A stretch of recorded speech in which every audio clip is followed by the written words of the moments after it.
moving into the football world now, NFL free agency has been kind of crazy this year. Some would say more than most years. And obviously, there are winners and, there are losers, Steelers. But, before we go over that, Ryan, who do you think was probably the best individual free agency signing? I'd have to go with Matthew Stafford. I love him at the Rams. I know you do. I know you do. But technically, that is not a free agency signing. Well, now I hate myself. It's okay, buddy. It's okay. There were so many other free agent signings. You can pick anyone. I can. Anyone that's good. Okay, my next one that's actually a free agent signing. Now that I'm not an idiot. And hold on, before you say that, you can't say yourself.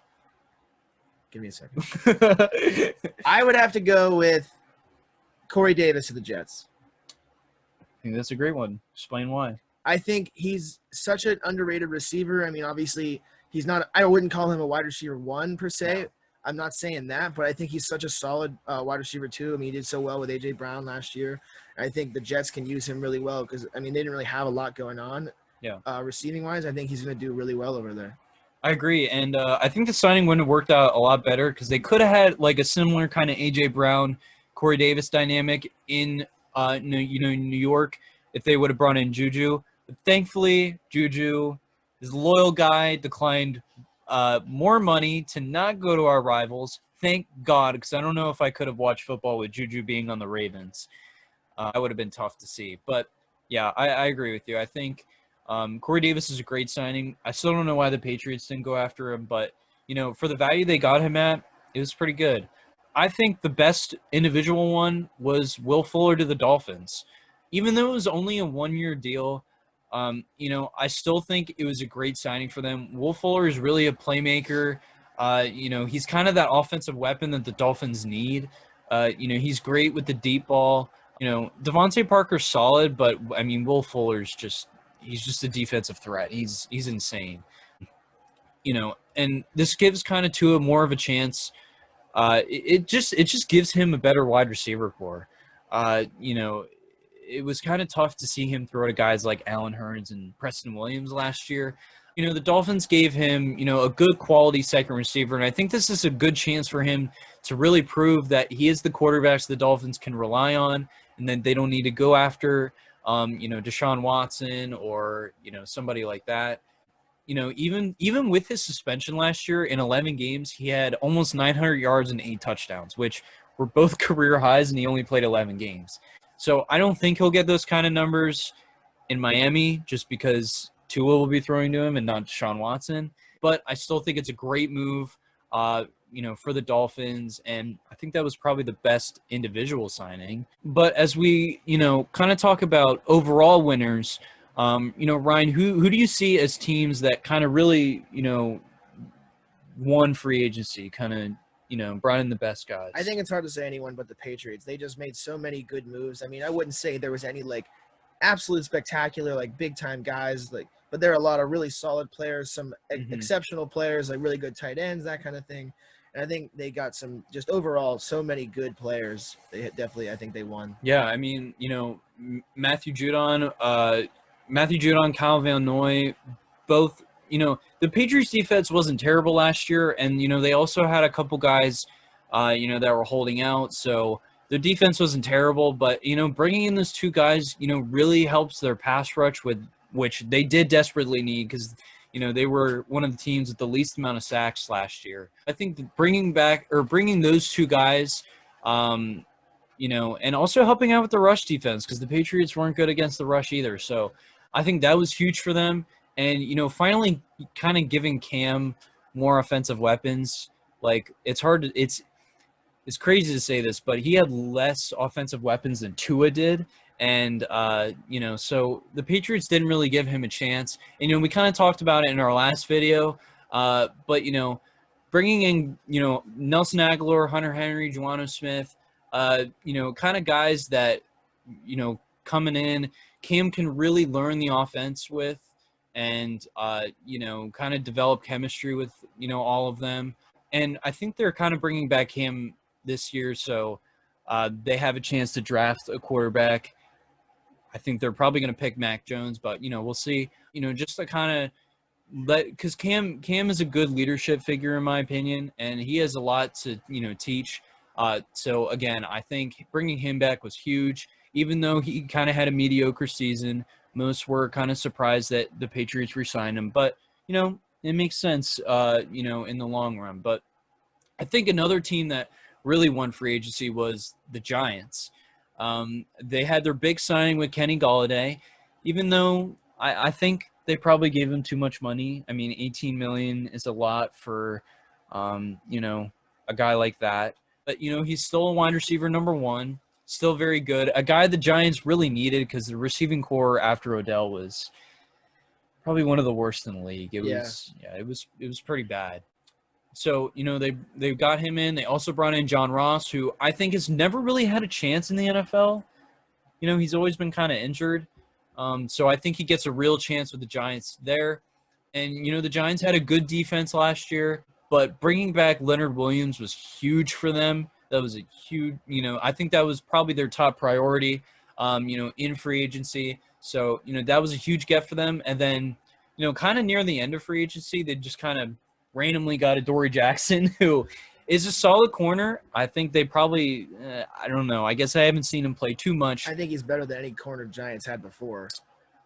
Better than James Bradberry, though? Other than James Bradberry. Yeah, everyone else. James Bradberry was. James Bradberry was it, though. Oh, he was. But Adoree Jackson, great young player, solid, punt returner.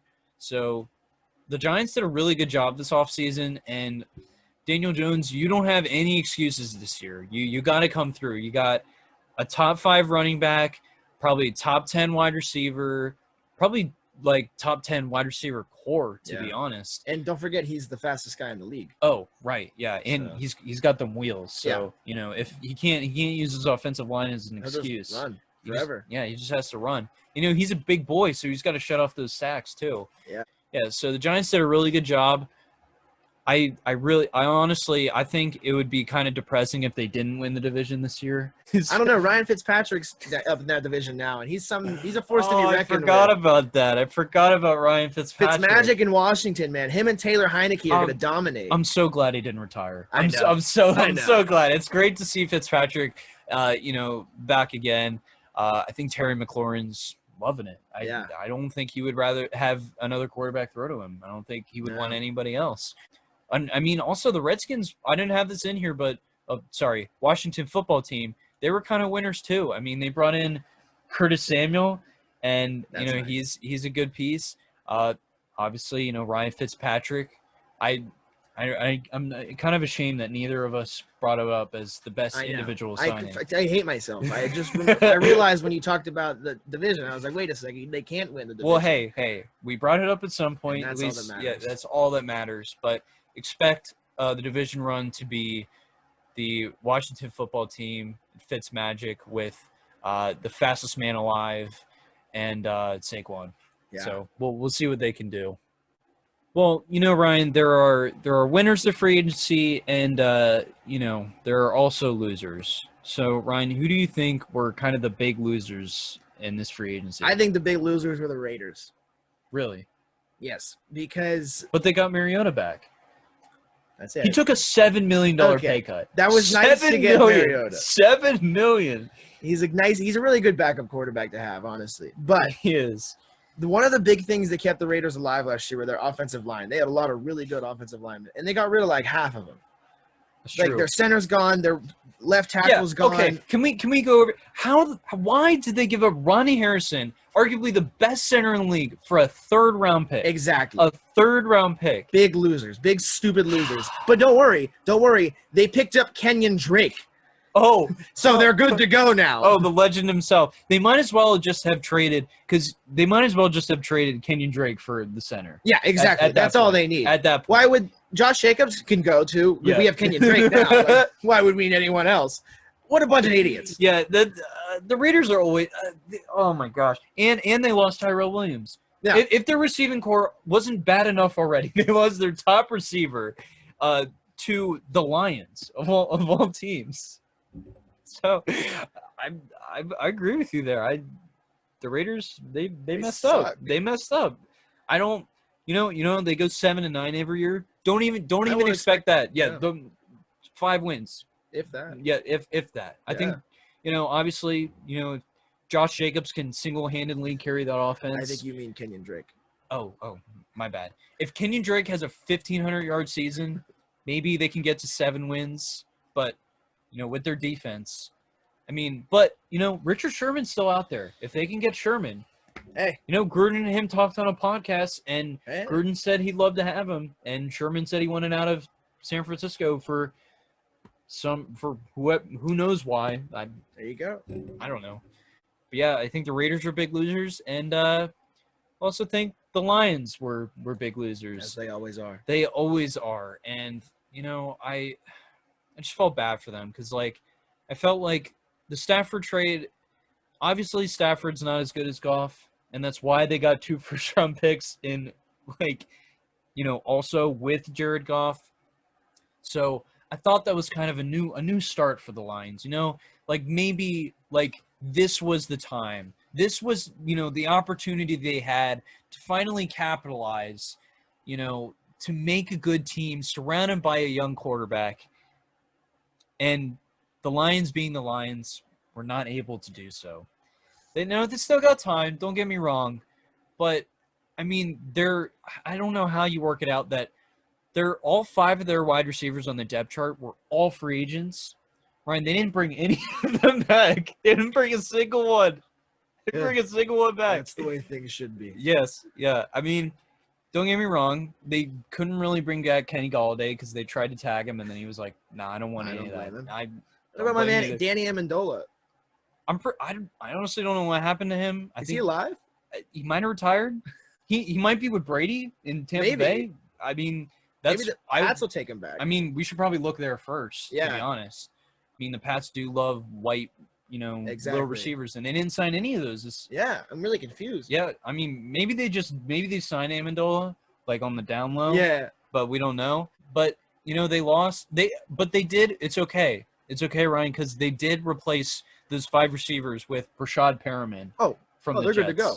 Oh, well, I mean, don't you remember Madden Mobile when he had 99 speed as a 75 overall gold card, and he was the talk of Madden Mobile? If he's able to, pull his Madden Mobile stats, maybe the Lions got a shot at, what you said, 5 wins? Yeah, dude, Goff to Perriman, that's Super Bowl team right Best there. duo in the league. But they also got guys like Jamal Williams, the backup running back for the Packers. He's a good backup. He is. He's okay. And probably their only good pickup was Romeo Okwara. I don't even know if I said that right. Solid defensive end. Obviously, the Lions always need they always need everything. But defensive line, this is a good replacement for them. But Ryan, this is what they lost. They lost Justin Coleman, who was probably their top corner, probably releasing for cap space. I don't know why, because it's not like they need more cap space because no one's coming to Detroit. And so Kenny Golladay obviously went to the Giants. Marvin Jones, who really didn't sign for a lot of money. Him and Agnew, they're one of the best return guys in the league. Probably the only times the Lions actually scored touchdowns was when he returned it. Both went to the Jags. They just didn't get anybody, and I don't totally blame nobody for signing with them. But they have an okay future with Jared Goff, DeAndre Swift, and T.J. Hockenson. I wrote down bright future, but now that I'm saying it out loud, it is the Lions. And, they're the Lions. So unless DeAndre Swift turns into Barry Sanders. There's nothing bright about Detroit. It's a city in general. It's not even just them. It's all of it. They need their LeBron, okay? Detroit, I see Detroit as today's Cleveland. Yes. They need someone who can, boost their economy. I'll do it. Really, really get up there. Fine, I'll do it. You'll do it. I'll do it. You'll leave the Lakers. I'll leave the Lakers to join the Lions. Yeah, it's the kind of guy I am. Wow, I'm gonna make a name out of Detroit. That's very charitable. It'll be more than just cars now. That's very charitable of you. You're welcome. Well, you got to thank the Lions got to thank you. They should. All of Detroit should thank me. I should have a park. Maybe they dropped Justin scissors. Coleman to open cap space. Oh, It all makes sense now. It all makes sense.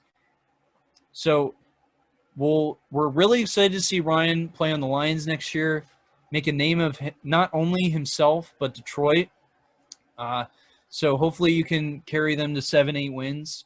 That's about all Megatron was able to do. So that's what I expect you to do. I have high standards, Ryan. Bro, if you don't love us at 5-12, don't love us at 7-8.